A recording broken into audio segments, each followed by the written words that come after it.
करीमा दस्तगीरा अशरफा सरवराश। अम्मा बाद फ़अऊज़ु बिल्लाहि मिनश शैतानिर रजीम बिस्मिल्लाहिर रहमानिर रहीम। मुहम्मदुर रसूलुल्लाह वल्लज़ीना मअहु अशिद्दाउ अलल कुफ़्फ़ारि रुहमाउ बैनहुम आमन्तु बिल्लाहि सदक़ल्लाहु मौलानल अज़ीम व सदक़ रसूलुहुन नबियुल अमीनुल मकीनुल करीम व नहनु अला ज़ालिका लमिनश शाहिदीन व शाकिरीन वल्हम्दुलिल्लाहि रब्बिल आलमीन।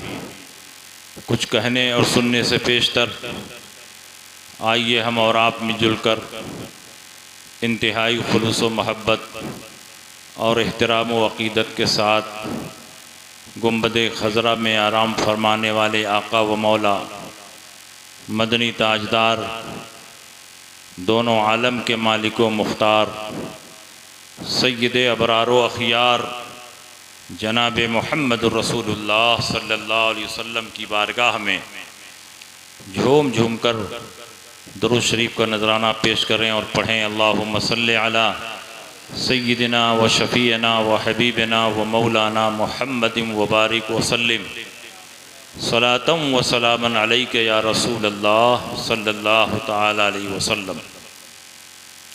हज़रात, आज का ये अज़ीमुश्शान प्रोग्राम उर्से हुज़ूर ज़ैग़मे अहले सुन्नत और जश्न दस्तारबंदी मदरसा शमसिया तेगिया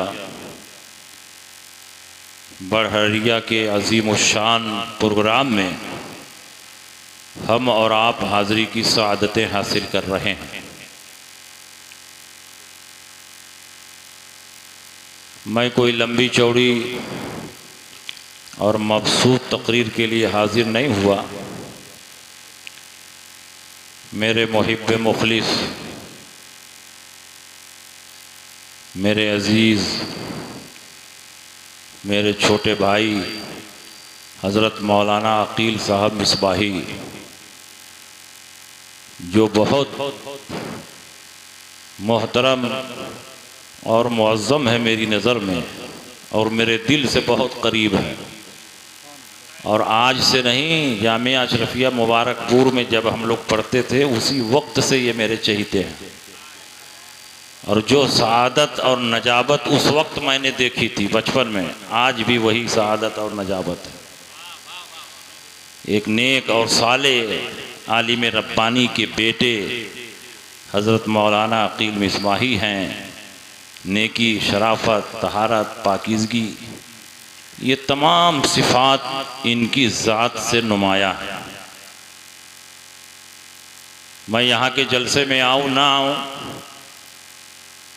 लेकिन हज़रत अल्लामा अब्दुल अज़ीज़ ख़ान अलैहि रहमतो व रिज़वान की जो शफ़क़तें और मोहब्बतें मेरे ऊपर रहीं, और सीवान गोपालगंज के दर्जनों बल्कि दर्जनों से भी ज़्यादा जलसों में हुज़ूर वाला ने मुझे फ़ोन करके दावत दी, बल्कि हुक्म दिया, और मैं आपके हुक्म पर हाज़िर हुआ।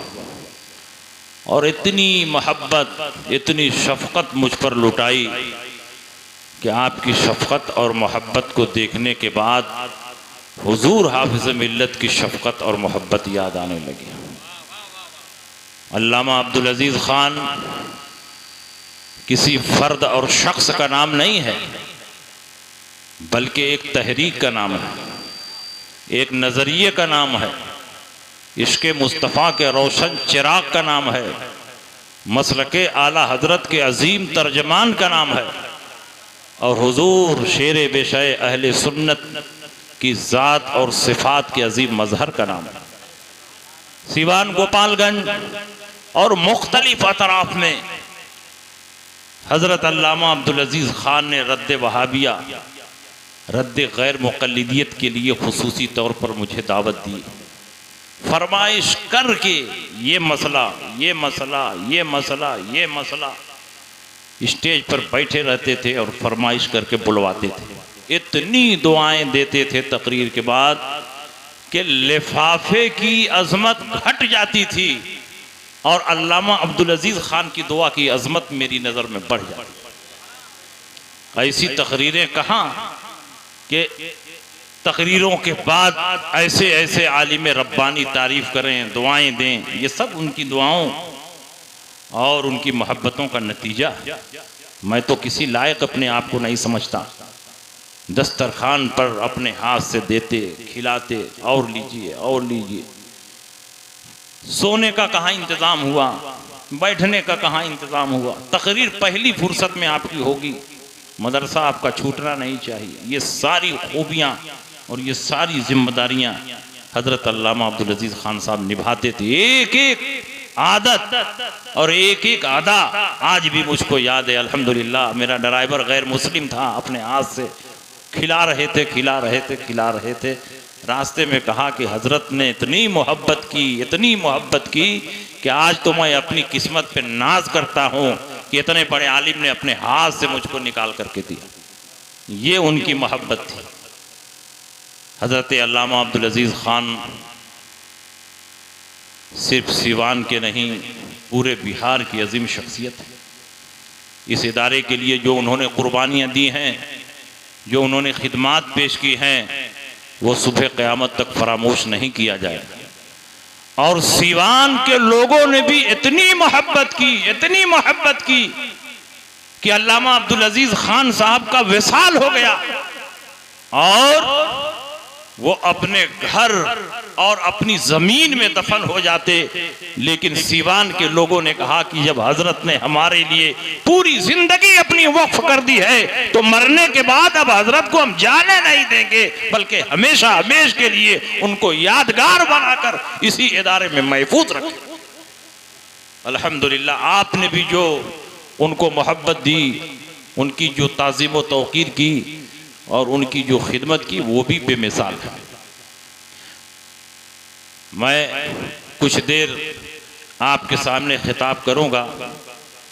मुझे उड़ीसा जाना है, दरभंगा से फ़्लाइट पकड़नी है, इसलिए मैं बहुत देर तक नहीं रुक पाऊंगा। हज़रत का हुक्म था, इसलिए मैं हाजिर हूँ। नबी अकरम सल्लल्लाहु अलैहि वसल्लम अल्लाह के रसूल हैं और जो उनके साथ हैं वो कुफार पर बहुत सख्त हैं और आपस में बहुत रहमदिल हैं। इस आयत करीमा में जहां नबी अकरम सल्लल्लाहु ताला अलैहि वसल्लम की अजमत का जिक्र है, वहीं आपके सहाबा की आदत और उनकी सिफत तैयबा का भी जिक्र है। नबी अकरम सल्लल्लाहु अलैहि वसल्लम ने इस उम्मत के लिए जो दीन पेश किया, वो दीन हम तक इन्हीं सहाबा की कुर्बानियों के नतीजे में पहुंचा। आज कलमा पढ़ना आसान है, लेकिन उस दौर में मुसलमान होना आसान नहीं था। जो नबी का कलमा पढ़ता था उसका सोशल बाइकाट होता था, तपते हुए रेगिस्तान में उसको सुला दिया जाता था और उसके सीने पर बड़े बड़े पत्थर रख दिए जाते थे। उनकी जबानें बाहर आ जाती थी, उनके पुष्ट पर कोड़ों की बरसात होती थी, उनको भूखा और प्यासा रखा जाता था। खुद नबी अकरम सल्लल्लाहु अलैहि वसल्लम जो इस्मत का पैकर बनकर इस दुनिया में तशरीफ लाए थे, उनकी जात से न किसी को तकलीफ पहुंची, न उन्होंने किसी पर जुल्म और तशद्दुद किया। न कोई नबी जुल्म कर सकता है कि सारे अंबिया मासूम हैं। उसके बावजूद भी मक्का के लोगों ने नबी अकरम सल्लल्लाहु अलैहि वसल्लम पर जुल्म और बर्बरियत की जो रिवायत कायम की है, उसकी नजीर और मिसाल दूर दूर तक नहीं मिलेगी।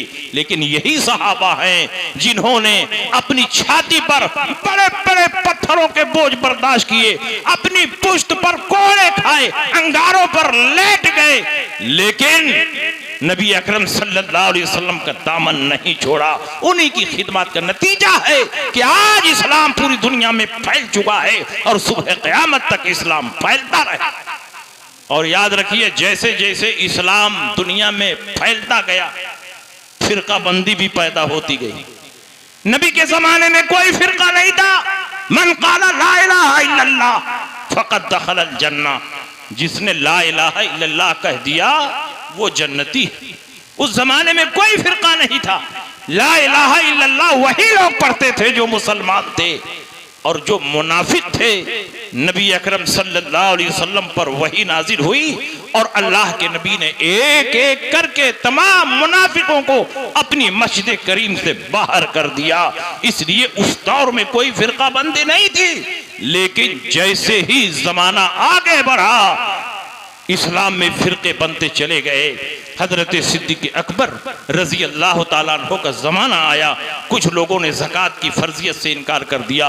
उन्होंने कहा हम नमाज पढ़ेंगे, रोजा रखेंगे, मगर ज़कात नहीं देंगे। हजरत सिद्दीक़ अकबर ने उनसे जिहाद का फैसला फरमाया।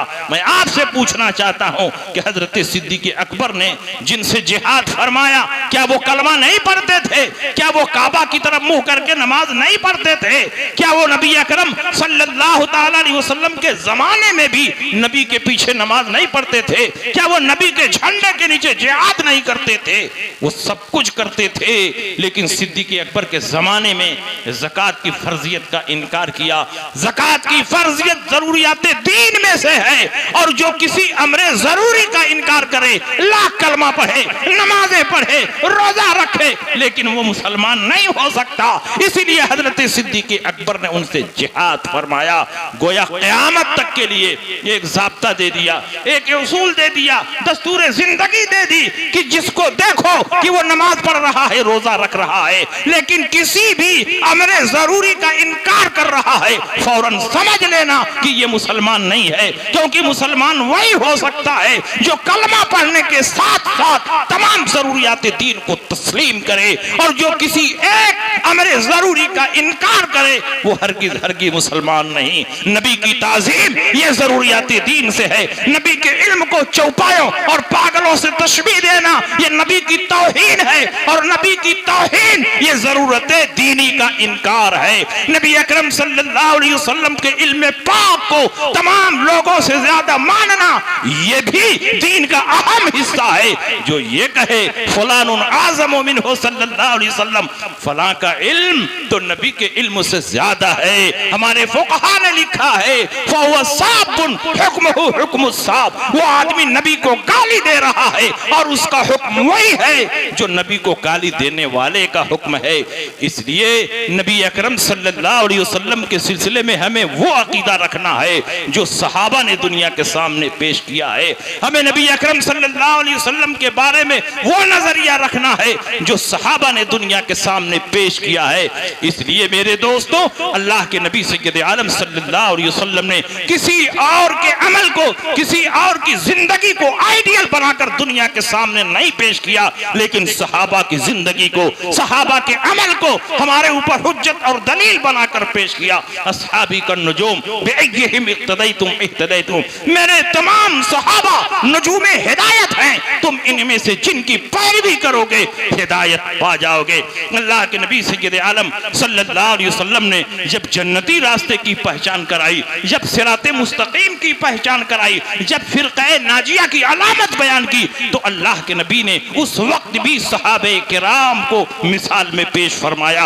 अल्लाह के नबी ने इरशाद फरमाया सतफ्तरिक़ु उम्मती अला सलासिन व सबईन मिल्लतन कुल्लुहुम फिन्नार इल्ला मिल्लतन वाहिदा क़ालू मन हिया या रसूल अल्लाह क़ाल मा अना अलैहि व अस्हाबी, मेरी उम्मत 73 फिरकों में बट जाएगी, 72 फिरका जहन्नमी होगा, एक फिरका जन्नती होगा। सहाबा ने पूछा वो कौन फिरका होगा जो जन्नती होगा?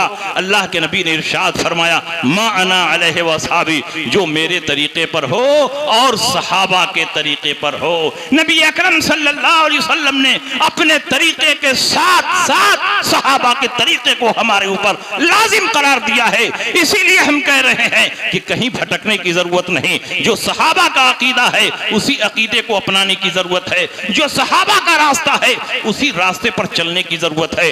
और सहाबा में अल्लाह ने सबसे अफजल हजरत सिद्दीक़ अकबर को बनाया है। अंबिया और मुरसलीन के बाद इस पूरी कायनात में सबसे अफजल हजरत अबू बकर सिद्दीक हैं। इसीलिए अल्लाह के नबी ने अपनी जिंदगी ही में अपने मुसल्ले पर खड़ा करके दुनिया वालों को यह मैसेज दे दिया कि आज जिस उम्मत का मैं वाली हूँ, जिस उम्मत का मैं हुक्मरां हूँ, जिस उम्मत का मैं निगहबान हूँ, मेरे जाने के बाद अबू बकर सिद्दीक इस उम्मत के वाली।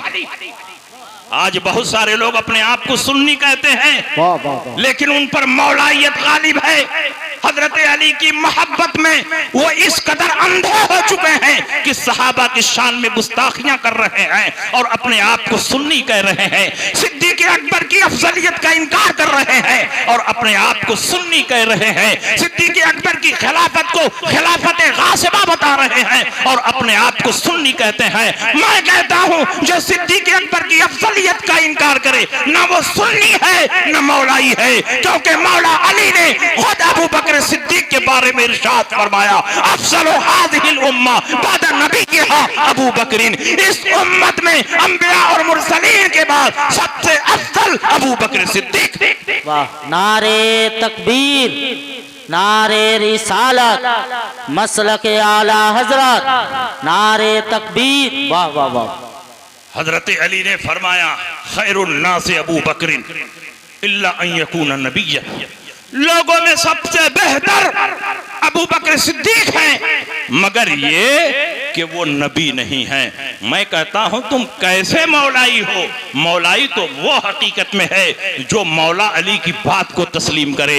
मौलाई वो है जो मौला अली के रास्ते पर चले। मौलाई वो है जो मौला अली की हदीसों को तस्लीम करे। मौला अली ने फरमाया कि ऐ अबू बकर, आपको घबराने की कोई जरूरत नहीं, सारे सहाबा ने आपके हाथ पर बैयत कर ली है, तो अली भी आपके हाथ पर बैयत करेगा। कद्दमका रसूलुल्लाह सल्लल्लाहु अलैहि वसल्लम फमनिल्लज़ी युअखिरुका। जब रसूल पाक ने आपको आगे बढ़ा दिया है तो कौन है जो आपको पीछे कर सकता है? रज़ीना लिदुनियाना बिमन रज़िया बिही रसूलुल्लाह सल्लल्लाहु अलैहि वसल्लम लिदीनिना।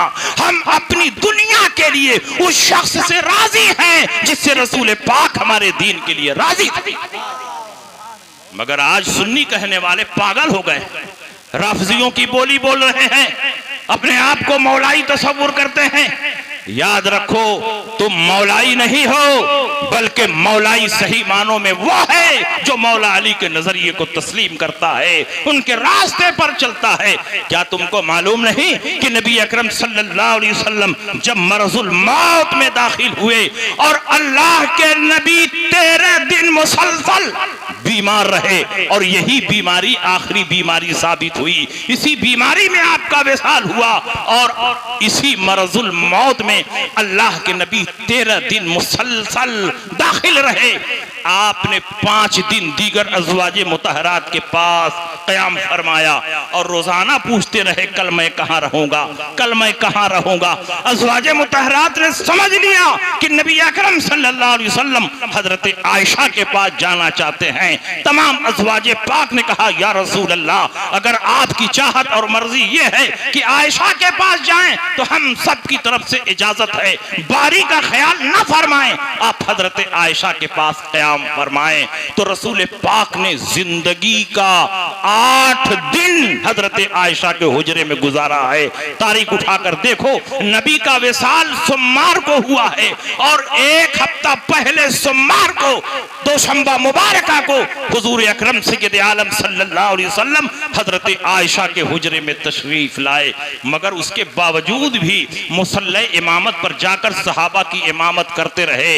लेकिन जब जुमरात का दिन आया, मगरिब की नमाज हो चुकी थी, नबी अकरम सल्लल्लाहु अलैहि वसल्लम का मर्ज बढ़ता रहा, ज़ौफ़ो नकाहत में शिद्दत आ गई। जब इशा का वक्त हुआ और इशा की अजान हुई, नबी अकरम सल्लल्लाहु अलैहि वसल्लम ने उठने की कोशिश की, लेकिन आप जमीन पर लेट गए, आप पर बेहोशी तारी हुई। अल्लाह के नबी जब होश में आए तो आपने इरशाद फरमाया कि मुझे 7 मशक पानी से गुस्ल दिया जाए जिसकी बंदिश न खोली गई हो ताकि गशी का असर दूर हो और मैं सहाबा को वसीयत कर सकूं, उनको नसीहत कर सकूं। 7 मशक पानी से आपको गुस्ल दिया गया और उसके बाद अल्लाह के नबी उठने की कोशिश करते हैं, गशी दूर होती है, लेकिन ज़ौफ़ो नकाहत का इतना गलबा है कि नबी वहीं जमीन पर लेट गए और फिर कुछ देर के बाद बेहोश हो गए।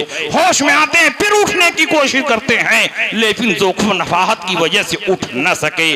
और इधर इशा की नमाज में देरी हो रही थी, सहाबा सफ़े लगाकर खड़े थे, इमाम का इंतजार हो रहा था।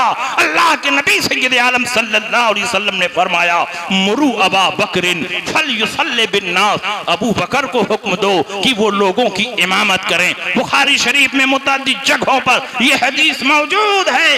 हजरत आयशा सिद्दीका ने कहा, या रसूल अल्लाह, इन्न अबा बकरिन रजुलुन रकीकुन इज़ा क़ामा मक़ामका ला यस्ततीउ अन युसल्ली बिन्नास। अबू बकर रकीकुल क़ल्ब हैं, नरम दिल हैं, जब आपकी जगह पर खड़े होंगे तो रोने लगेंगे और वो सहाबा की इमामत नहीं कर पाएंगे। इसलिए आप किसी और को हुक्म दें कि वो जाकर नमाज पढ़ा दे। लेकिन आज मसला सिर्फ नमाज पढ़ाने का नहीं है कि इमाम नहीं है तो मुअज्जिन पढ़ा दे। आज तो खिलाफत की तरफ इशारा करने का दिन है।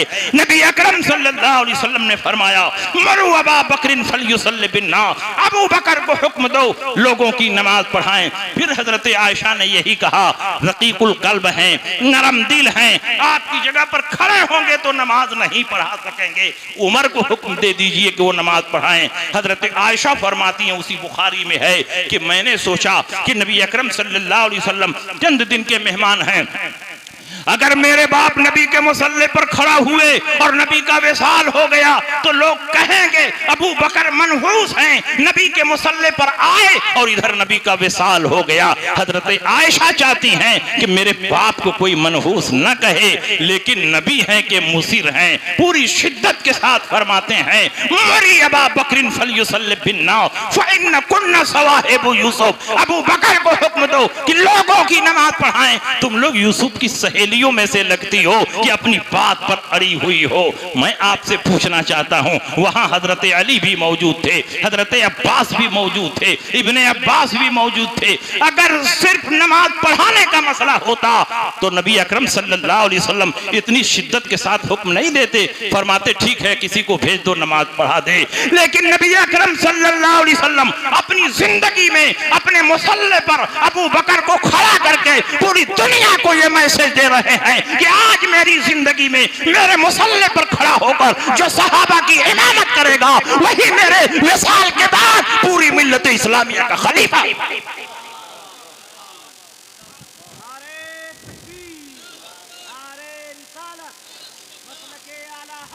हजरत अबू बकर ने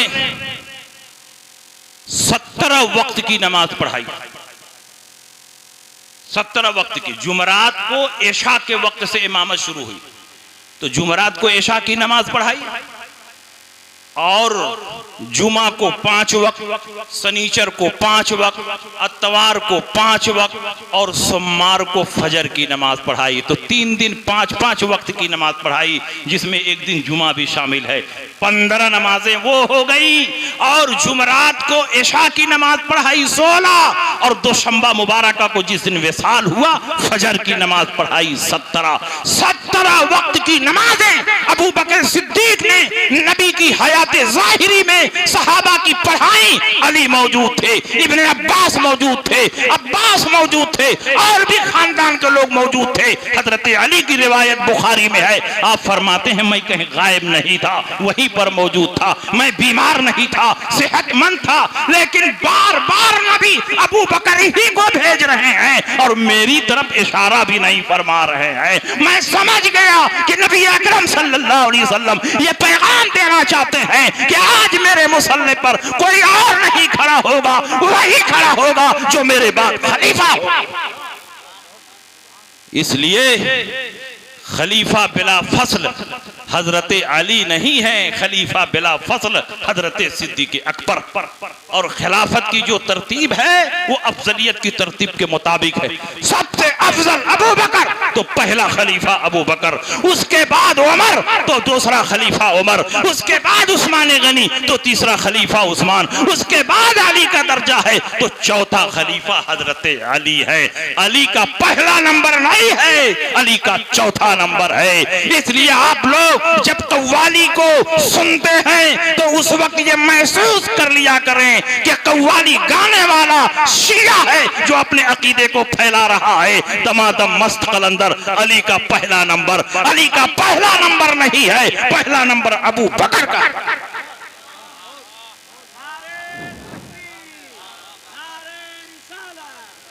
और सुनिए, जब नबी अकरम सल्लल्लाहु अलैहि वसल्लम हिजरत फरमाकर मदीना मुनव्वरा तशरीफ ले गए तो मस्जिद कुबा की बुनियाद पड़ी।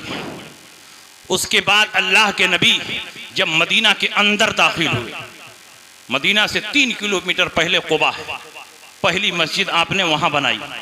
उसके बाद जब मदीना मुनव्वरा में दाखिल हुए तो मदीना मुनव्वरा की पहली मस्जिद मस्जिद नबवी शरीफ, आपकी ऊंटनी हजरत अबू अय्यूब अंसारी के दरवाजे पर ठहरी, आपके माल व असबाब उतारे गए और अबू अय्यूब अंसारी के मकान के सामने एक फील्ड थी, 2 यतीम बच्चों की थी, उसमें अबू अय्यूब अंसारी की जमीन भी थी। अल्लाह के नबी ने उन यतीम बच्चों से वो जमीन खरीदी। जो अबू अय्यूब अंसारी का हिस्सा था उसको भी अल्लाह के नबी ने खरीदा। ये हजरात पैसा लेने के लिए तैयार नहीं थे। नबी ने फरमाया बगैर कीमत के मैं ये जमीन नहीं लूंगा, इसलिए कीमत लेनी होगी। 10 दीनार कीमत मुतय्यन हुई। और आपको ये सुनकर हैरत होगी कि मस्जिद नबवी की खरीदारी में जिस शख्सियत ने 10 दीनार को अदा किया था वो कोई और नहीं हजरत सिद्दीक अकबर है। इसलिए जिस जमीन पर मस्जिद नबवी बनाई गई वो हजरत अबू बकर सिद्दीक की खरीदी हुई जमीन है जिसको अल्लाह और रसूल की मोहब्बत में वक्फ। और जब मस्जिद नबवी शरीफ की बुनियाद पड़ने लगी, संगे बुनियाद का जलसा हुआ, सारे मुहाजिरीन तमाम अंसार जमा हुए। नबी अकरम सल्लल्लाहु अलैहि वसल्लम ने सबसे पहला पत्थर रखा और अबू बकर से फरमाया, अय अबू बकर तुम पत्थर लेकर आओ और मेरे बगल में दूसरा पत्थर रख दो। अबू बकर आए, उन्होंने दूसरा पत्थर रखा। फिर उमर से फरमाया, अय उमर तुम तीसरा पत्थर लेकर आओ, अबू बकर के बगल में रख दो। उन्होंने अबू बकर के बगल में रख दिया। फिर हजरत उस्मान गनी से फरमाया, तुम चौथा पत्थर लेकर आओ और उमर के बगल में रख दो। उन्होंने रख दिया। नबी के बाद पहला पत्थर अबू बकर ने रखा, दूसरा पत्थर उमर ने रखा, तीसरा पत्थर उस्मान गनी ने रखा। ये इशारा है कि नबी के बाद पहला खलीफा अबू बकर है, दूसरा उमर है और तीसरा उस्मान गनी। इसलिए जो अपने आप को सुन्नी कहते हैं वो अपने आप को मसलके अहले सुन्नत पर कायम रखें। और अहले सुन्नत का इजमाई मौक़िफ़ है, इसमें कोई इख्तलाफ नहीं है। ये मुत्तफ़क़ा फैसला है कि नबी अकरम सल्लल्लाहु अलैहि वसल्लम के बाद खलीफा बिला फज़ल हजरत अबू बकर सिद्दीक। और अबू बकर सिद्दीक की खिलाफत पर सहाबा का इजमा मुनाकिद। और सहाबा का इजमा इजमाए कतई होता है, जो उसका मुनकिर होगा वो दायरे इस्लाम से बाहर होगा। और सुनिए, कुछ लोग मन कुंतो मौला फ़अलियुल मौला हो से इस्तिदलाल करते हैं कि हजरत अली खलीफा बिला फज़ल है, क्योंकि मकाम गदीर में रसूल पाक सय्यद आलम सल्लल्लाहु अलैहि वसल्लम ने हजरत अली की खिलाफत का ऐलान करते हुए फरमाया था, मन कुंतो मौला फ़अलियुल मौला। मैं कहता हूं ये इनका धोखा है, ये इनका फरेब है, ये इनका मुगालता है। नबी अकरम सल्लल्लाहु अलैहि वसल्लम ने इस हदीस में हजरत अली की खिलाफत और इमामत का ऐलान नहीं किया है, बल्कि हजरत अली की मोहब्बत का ऐलान किया है। खलीफा कहां से तुमने खलीफा का माना निकाल लिया? कहा मौला का माना खलीफा है।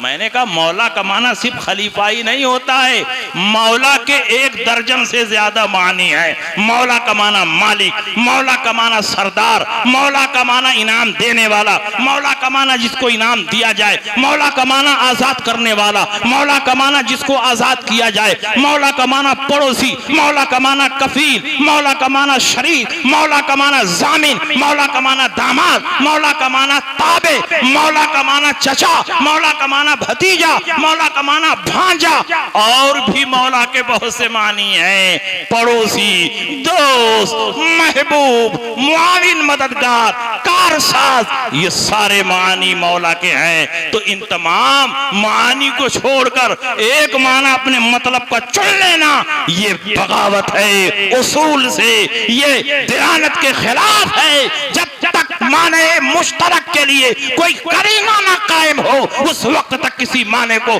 मुतय्यन नहीं किया जा सकता। मौला का लफ्ज़ मुश्तरक है, 1 दर्जन से ज्यादा मानी आते हैं, इसलिए जब तक कोई करीना ना कायम हो तुम मुतय्यन नहीं कर सकते। मैं करीना पेश करता हूं कि यहाँ मौला का माना दोस्त है, मौला का माना महबूब है। वो करीना ये है कि नबी अकरम सल्लल्लाहु अलैहि वसल्लम ने मकामे गदीर में खुतबा क्यों दिया? बुखारी की हदीस उठाकर देखो, खालिद इब्ने वलीद ने, बुरैद इब्ने हुसैब ने हजरत अली पर एतराज किया, हजरत अली से इख्तिलाफ किया। और इख्तिलाफ की वजह क्या थी कि हजरत अली एक जंग से वापस आ रहे थे और माले गनीमत लेकर वापस आ रहे थे। माले गनीमत में कुछ बांदियां थी और माले गनीमत की तकसीम नहीं हुई थी।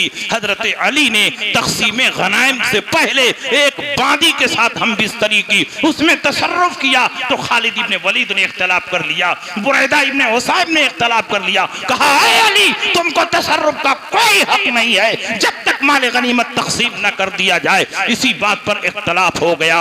हजरत अली नाराज हुए, रसूल पाक से शिकायत की तो अल्लाह के नबी भी नाराज हुए और उसी मौके पर अल्लाह के नबी ने मकामे गदीर में खुतबा दिया जो हजरत अली के फजाइल और मनाकिब पर मुश्तमिल है। और उसी मौके पर अल्लाह के नबी ने इरशाद फरमाया, मन कुन्तु मौला फअलियुन मौला। ऐ खालिद, ऐ बुरैदा इब्ने हुसैब, क्या तुम अली से नफरत करते हो? कहा हाँ। कहा क्यों?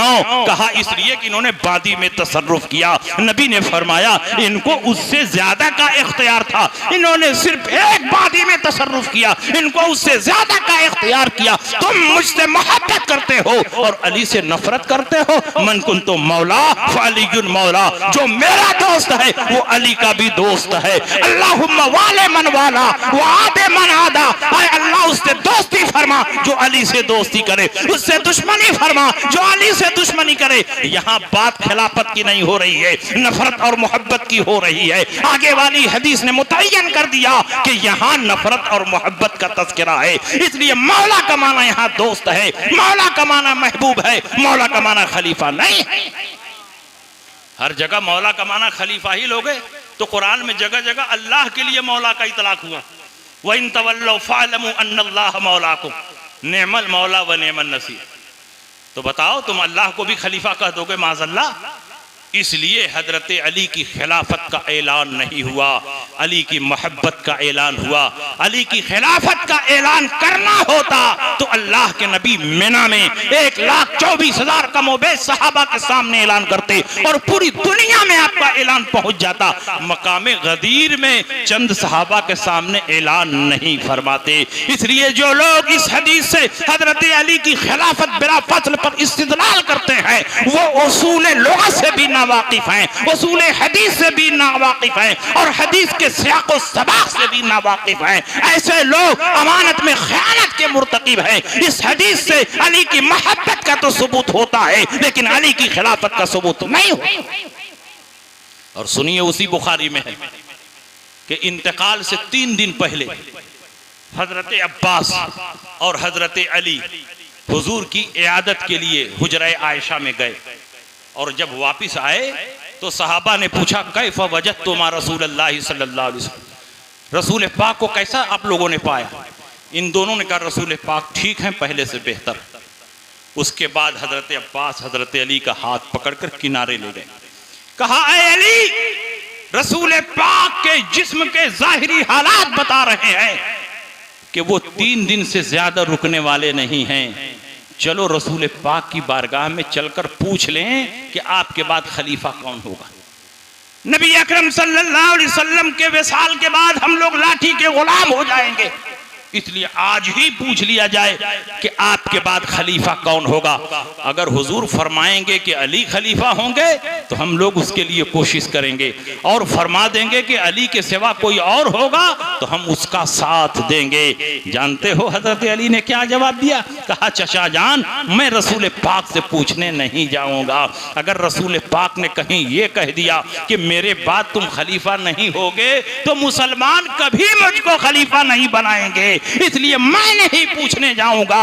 मैं पूछना चाहता हूं कि अगर रसूल पाक ने मकामे गदीर में अली की खिलाफत का ऐलान कर दिया था तो ईरान के शियों से पहले अब्बास को मालूम होता, अली को मालूम होता, इब्ने अब्बास को मालूम होता, घर के लोगों को मालूम होता। अली ये जवाब देते कि नबी से पूछने की क्या जरूरत है, मकामे गदीर में मेरी खिलाफत का ऐलान हो चुका है, और नबी के ऐलान के बाद कौन सहाबी है जो नबी की मुखालफत कर सकता है, इसलिए नबी से पूछने की कोई जरूरत नहीं, मेरी खिलाफत मुतय्यन है। लेकिन अली फरमाते हैं कि मैं नहीं पूछूंगा। अगर रसूल पाक ने फरमा दिया कि मेरे बाद तुम खलीफा नहीं हो गए तो मुसलमान कभी मुझको खलीफा नहीं मानेंगे। ये हदीस दलील है इस बात की कि हजरत अली भी जानते थे कि रसूल पाक ने मेरी खिलाफत का ऐलान नहीं किया।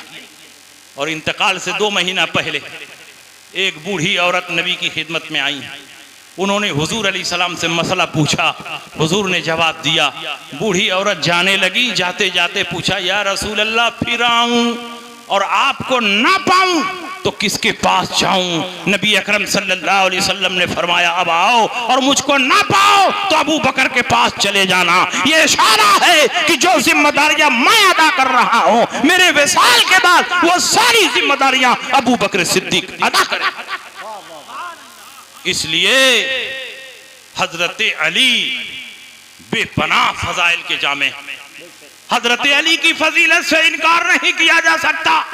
अल्लाह के नबी ने कई दर्जन हदीसें हजरत अली के फजाइल में बयान फरमाई हैं, लेकिन उन तमाम फजाइल और मनाकिब को तस्लीम करने के बावजूद अहले सुन्नत का मुत्तफिका फैसला यही है कि पहला खलीफा अबू बकर हैं, दूसरा खलीफा उमर हैं, तीसरा उस्मान हैं और चौथा खलीफा हजरत अली। और इससे हजरत अली की अजमत पे कोई फर्क नहीं पड़ता, क्योंकि रसूल पाक ने जुज़वी फजाइल हजरत अली के इतने बयान किए। शुजात में हजरत अली को मुमताज किया, इल्म क़ज़ा में अली को मुमताज किया, इल्म शरीयत में अली को मुमताज किया, ज़हानत व फतानत में अली को मुमताज किया। तो जुज़वी तौर पर हजरत अली को भी रसूल पाक ने इतना नवाजा है, इतना नवाजा है कि उसकी नज़ीर और मिसाल नहीं मिलेगी। लेकिन मजमूई तौर पर सहाबा में सबसे अफजल अबू बकर सिद्दीक।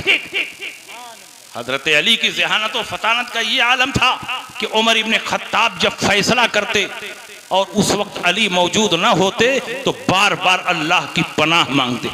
वकान उमर इब्नुल खत्ताब यतअव्वज़ु बिल्लाहि मिन मुअज़लतिन लैसा फीहा अबुल हसन। हजरत उमर इब्ने खत्ताब उस वक्त अल्लाह की पनाह मांगते जब अली फैसले के वक्त मौजूद ना होते कि ऐ अल्लाह कहीं गलती ना हो जाए, कहीं खता ना हो जाए। कौन अल्लाह की पनाह मांग रहा है? वो उमर अल्लाह की पनाह मांग रहे हैं जिनकी राय के मुआफिक कुरान अजीम में 26 जगहों पर आयत करीमा का नुज़ूल हुआ है। जो उमर ने राय दी अल्लाह ने पसंद फरमाया और उसी के मुताबिक कुरान अजीम में आयत करीमा का नुज़ूल। वो उमर अल्लाह की पनाह मांग रहे हैं और कई मौके पर हजरत अली की वजह से हजरत उमर को अपना फैसला बदलना पड़ा। और ज़हानत व फतानत में तो हजरत अली का कोई जवाब ही नहीं, ऐसा परफेक्ट जवाब देते थे कि सहाबा हैरान रह जाते। और जवाब कैसे कैसे मौके पर सवाल होता, ऐसे मौके पर आम मुफ्तियों से सवाल हो तो झाड़ करके भगा देगा। हजरत अली जुमा का खुतबा दे रहे हैं, किसी ने वरासत का मसला पूछ लिया, 1 मिनट के लिए खुतबा रोका और उसका जवाब अता फरमाया, खुतबा शुरू कर दिया। उस मसले को मसले मेंबरिया कहते हैं। उसको मीरास की किताब में उठाकर पढ़ लीजिए, सिराजी में पढ़ लीजिए। हजरत अली करमल्लाहु ताला वजहुल करीम एक मर्तबा नमाज पढ़ाने के लिए मस्जिद में खड़े हैं, इकामत हो चुकी है, हजरत अली तकबीर तहरीमा कहने वाले हैं कि अचानक एक शख्स आगे बढ़ा और उसने कहा हुजूर एक मसला हल कर दी। और मसला भी इतना पेचीदा था कि सवाल करने वाले ने सोचा कि अगर हजरत अली ने डिटेल में जवाब दिया तो कई दिन गुजर जाएगा, जवाब मुकम्मल ही नहीं हो पाएगा। अली की आदत है कि नमाज को फजीलत के वक्त ही में अदा करते हैं, मुअख्खर करके अदा नहीं करते। अगर तफसील से जवाब देंगे तो नमाज मुअख्खर होगी, और ये कहेंगे कि बाद में आना तो अली का ये चैलेंज टूट जाएगा कि जब जब मुझसे पूछा गया फौरन मैंने जवाब दिया, कभी जवाब को मुअख्खर नहीं किया। हजरत सईद इब्ने मुसय्यिब कहते हैं कि मदीना में कोई ऐसा नहीं है जो ये कह दे कि जो चाहो पूछो सिवाय अली के। हजरत अब्दुल्लाह इब्ने मसूद फरमाते हैं कि इल्म शरीयत में अली से ज्यादा जानकार कोई नहीं है। हजरत आयशा सिद्दीका फरमाती हैं कि किताब और सुन्नत का सबसे ज्यादा इल्म मदीना में अली के पास। ये हजरत अली की शान है। उसने पूछा हुजूर कौन जानवर बच्चा देता है, कौन जानवर अंडा देता है? उसने सोचा कि अगर अरब के जानवरों की लिस्ट बताएंगे तो कई दिन गुजर जाए। हजरत अली की ज़हानत पे कुर्बान, आपने ऐसा जवाब दिया, 1 मिनट में जवाब दिया। आपने फरमाया जिस जानवर का कान अंदर की तरफ रहता है वो अंडा देता है, जिसका कान बाहर की तरफ रहता है वो बच्चा देता है। अल्लाहू अकबर। फौरन नियत बांध ली, ना नमाज में देरी हुई, न जवाब को मुअख्खर किया, न आपका उसूल टूटा, न शरीयत का उसूल टूटा। हजरत अली ने ऐसा परफेक्ट जवाब दिया कि वो जवाब पूरी दुनिया के जानवरों पर हावी। वो शख्स चला गया, सोचा कि अली के जवाब की तहकीक की जाए, रिसर्च की जाए। जंगल जंगल गया, पर्वत पर्वत गया, दरियाओं में सफर किया, करिया करिया गया, शहर शहर गया। साल भर के बाद घूमता फिरता हजरत अली बाबुल इल्म की बारगाह में पहुंचा। कहा हुजूर आपने जो जवाब दिया है इतना परफेक्ट है कि आपका जवाब कहीं गलत नहीं हुआ। जितने जानवर ऐसे मिले कि जिनका कान अंदर है वो अंडा देते हैं और जिनका बाहर है वो बच्चा देता है। हजरत अली ने फरमाया कि एक पहचान और ले ले, जो जानवर चबा कर खाते हैं वो बच्चा देते हैं, जो सालिम दाना निगल जाते हैं वो अंडा देते हैं। साल भर के लिए और चला जा, साल भर के लिए चला गया, जंगल जंगल घूमता रहा, दरिया दरिया घूमता रहा, पहाड़ों पर्वतों का चक्कर लगाता रहा कि कहीं उनका जवाब गलत हो जाए। साल भर के बाद पलट कर आया, हुजूर आपने जो जवाब दिया है वो जवाब बिल्कुल परफेक्ट है, कहीं वो जवाब गलत नहीं मिला। अली ने फरमाया एक पहचान और लेता जा, जो अपने बच्चों को दूध पिलाते हैं वो बच्चा देते हैं, और जो दाना भराते हैं वो अंडा देते हैं। साल भर के लिए चला जा। उसने कहा हुजूर अब मैं नहीं जाऊंगा, आपने जो जवाब दे दिया है वही हमारे लिए काफी है। तो हजरत अली ने फरमाया अगर क़यामत तक यही सवाल करता रहता तो हर मर्तबा नई नई पहचान बताता, नई नई अलामतें बताता, क़यामत तक मेरा जवाब मुकम्मल नहीं हुआ। तकबीर, नारे रिसालत, मसलके आला हजरत, जलसे दस्तार बंदी, अल्लामा मुफ्ती शमशाद साहब क़िबला मिसबाही। इल्म बहुत सारे लोगों के पास होता है, लेकिन नतीजे पर ज़हन का फौरन पहुंच जाना ये हर आदमी के बस में नहीं है। मुफ्ती बहुत होते हैं लेकिन तफक्कुह फी दीन की सलाहियत हर आदमी में नहीं होती है। इमाम आज़म अबू हनीफा के ज़माने में बड़े बड़े मुफ्ती थे, लेकिन मसाइल पेचीदा को और मसाइल जदीदा को जो सबसे पहले हल किया वो इमाम आज़म अबू हनीफा। हजरत अली की ज़हानत भी ऐसे ही थी, फौरन नतीजे पर दिमाग पहुंचता था। एक शख्स आपकी खिदमत में हाजिर हुआ और उसने कहा हुजूर मैंने मन्नत मानी थी, नजर मानी थी कि मेरा फला काम हो जाएगा तो मैं हाथी के वजन के बराबर गेहूं खुदा की राह में सदका करूंगा। हजरत अली ने फरमाया तो परेशानी क्या है, हाथी के वजन के बराबर गेहूं सदका कर दो। कहा हुजूर यही तो परेशानी है कि हाथी को वजन कैसे किया जाए। पूरे अरब में कोई ऐसी तराजू नहीं है, कोई ऐसा पैमाना नहीं है कि जिससे हाथी का वजन मालूम किया जाए। ये 1400 साल पहले की बात कर रहा। आज तो जगह जगह धर्म कांटा बना हुआ है। ट्रक को सामान के साथ वजन किया जा सकता है।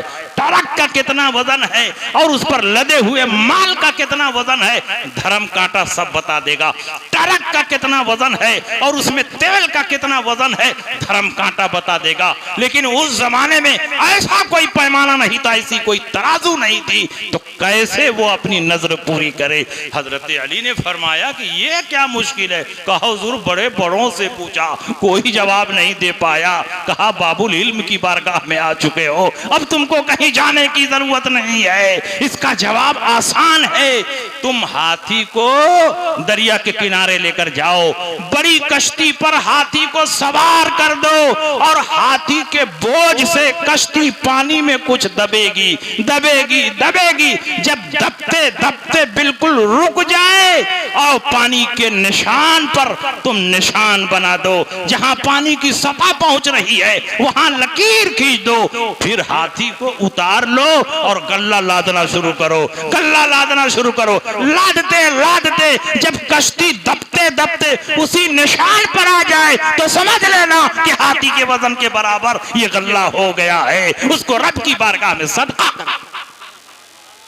बताओ नतीजे पर दिमाग पहुंच रहा।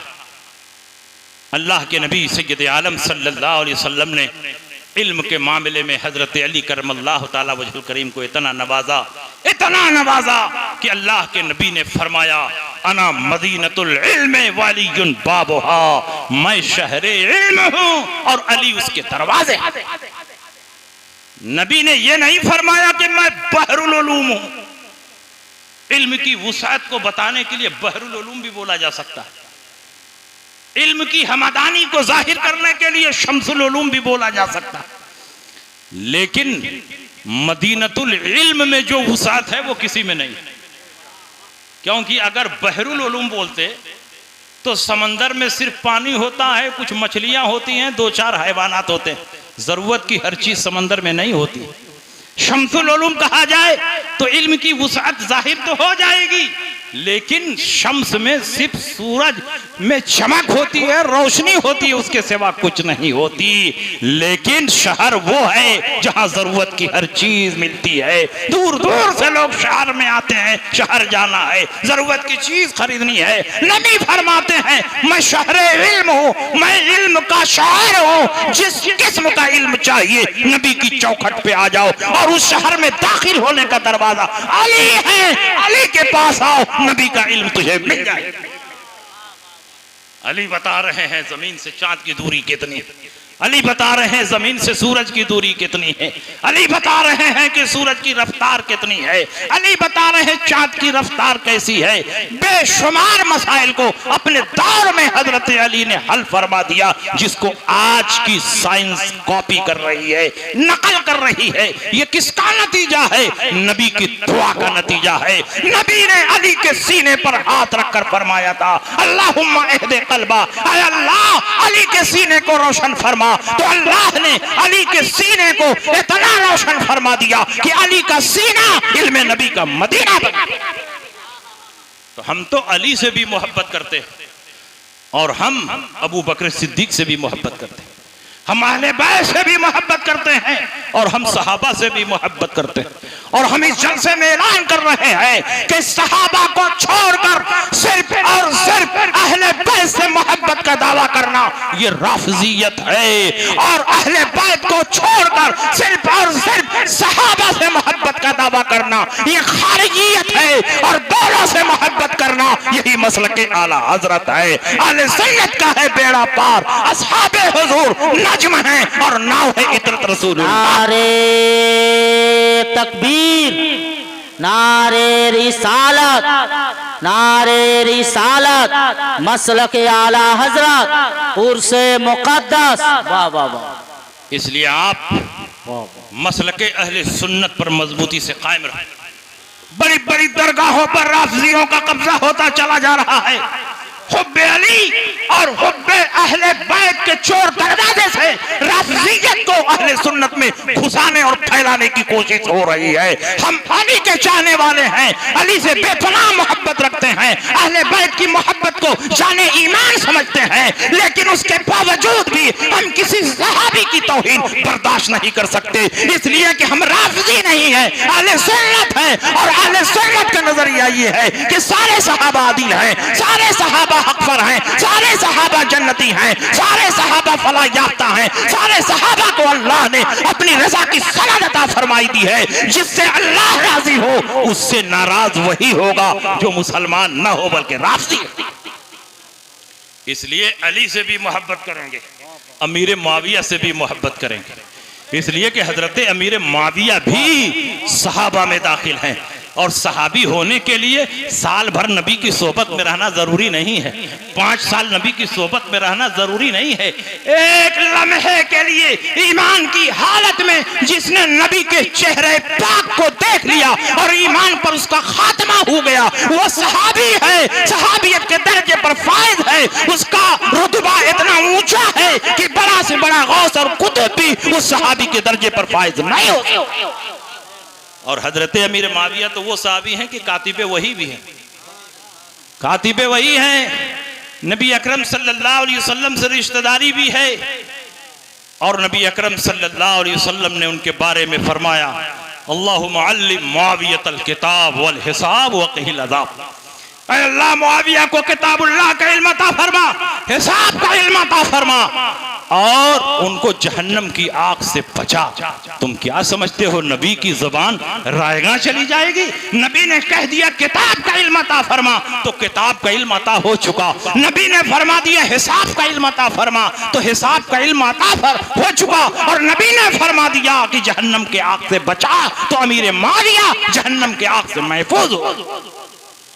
हजरत अमीर मुआविया हादी, हजरत अमीर मुआविया महदी हैं। अल्लाहुम्मा जअलहु हादिया महदिया वहदि बिहिन्ना, उन्हें हादी बना, महदी बना और उनके जरिए लोगों को हिदायत अता। इसलिए हजरत अमीर मुआविया की शान में जो गुस्ताखी करे, वमन यकुन यतअनु फी मुआवियता फज़ाका क़ल्बु मिन किलाबिल हाविया, जो हजरत अमीर मुआविया की शान में गुस्ताखी करे समझ जाओ कि वो जहन्नम के कुत्तों में से एक कुत्ता। इसलिए हम सारे सहाबा से मोहब्बत करते हैं, सारे सहाबा की ताज़ीम करते हैं, हम अहले बैत से भी मोहब्बत करते हैं और सहाबा से भी मोहब्बत करते हैं। और अहले सुन्नत का यही अकीदा और नजरिया है कि अहले बैत की मोहब्बत भी हमारे ऊपर लाजिम और जरूरी है और सहाबा की ताज़ीम और तौक़ीर भी हमारे ऊपर लाजिम और जरूरी है। और सहाबा में जो इख्तलाफात हुए, जो मुशाजरात हुए, जो झगड़े हुए, अहले सुन्नत का मौक़िफ़ ये है कि उसमें पढ़ने की इजाजत नहीं है, उसमें बहस करने की इजाजत नहीं है, बल्कि वो इज्तिहादी खताएं थी। उन तमाम मुशाजरात और इख्तलाफात में हजरत अली हक पर थे और हजरत अली के खिलाफ जो थे उनको हम बातिल नहीं कहेंगे, इसलिए कि उनसे खते इज्तिहादी हुई है। जैसे चारों मसलक हक पर हैं, इमाम आजम हक पर हैं, इमाम शाफई हक पर हैं, इमाम अहमद इब्न हम्बल हक पर हैं, इमाम मालिक हक पर हैं, मगर उनमें बहुत से मसाइल में इख्तलाफ है। इस इख्तलाफ की वजह से क्या तुम कहोगे कि सिर्फ इमाम आजम हक पर हैं और बाकी अइम्मा गलत और बातिल हैं? इमाम आजम भी हक पर है, इमाम शाफई भी हक पर है, इमाम मालिक भी हक पर हैं, इमाम अहमद इब्न हम्बल भी हक पर हैं। और उनके दरमियान जो इख्तलाफात हुए वो खते इज्तिहादी का नतीजा है। और खते इज्तिहादी में गुनाह नहीं मिलता है। अगर मुज्तहिद कोई मसला निकाले और गलत मसला निकल जाए तब भी अल्लाह ताला एक नेकी अता फरमाता है, और सही नतीजा निकाले तो उसे 2 नेकी मिलती है। इसलिए सहाबा को बुरा ना कहो। नबी अकरम सल्लल्लाहु अलैहि वसल्लम ने फरमाया, ला तसुब्बु असहाबी फलौ अन्न अहदकुम अनफका मिस्ल उहदिन ज़हबन लम यबलुग मुद्द अहदिहिम वला नसीफहु। मेरे सहाबा को बुरा भला ना कहो। अगर तुम रब की बारगाह में उहद पहाड़ के बराबर सोना खर्च करो और मेरा सहाबी 1 मुट्ठी 2 मुट्ठी जौ रब की बारगाह में खर्च करे तो उस जौ पर इतना सवाब मिलेगा कि तुम्हारे सोने पर उतना सवाब नहीं मिलेगा। इसलिए सारे सहाबा से मोहब्बत करो यही अहले सुन्नत का पैगाम है, यही अहले सुन्नत का मैसेज है। अल्लाह ने सारे सहाबा को जन्नती फरमाया। ला यस्तवी मिनकुम मन अनफका मिन क़ब्ल अल-फ़त्ह व क़ातला उलाइका आज़म दरजतम मिन अल्लज़ीना अनफ़क़ू मिन बाद व क़ातलू व कुल्लम वअदल्लाहुल हुस्ना। फ़त्ह मक्का से पहले जो लोग मुसलमान हुए और जानो माल की कुर्बानी पेश की, और फ़त्ह मक्का के बाद जो लोग मुसलमान हुए और जानो माल की कुर्बानी पेश की, क्या दोनों बराबर हैं? बराबर नहीं हैं, लेकिन इस नुक्ते पर सब जमा हैं। वकुल्लम वअदल्लाहुल हुस्ना, अल्लाह ने सारे सहाबा से जन्नत का वादा फरमाया, इसलिए सारे सहाबा जन्नती। आप पूरी मजबूती के साथ मसलके अहले सुन्नत पर कायम रहो। यही मसलक दुनिया और आखिरत में हमें और आपको निजात अता फरमाएगा। और इस मसलके अहले सुन्नत की पहचान आज के दौर में मसलके आला हजरत से होती है। मसलके आला हजरत पर कायम रहो, तुम्हारी दुनिया भी कामयाब, तुम्हारी आखिरत भी कामयाब। लहद में इश्क रुखे शह का दाग लेके चले, अंधेरी रात सुनी थी चिराग लेके चले, तेरे गुलामों का नक्शे कदम राह खुदा वह क्या बहक सके जो ये सुराग लेके चले। वाखिर दावाना अनिल हम्दुलिल्लाहि रब्बिल आलमीन। अस्सलामु अलैकुम।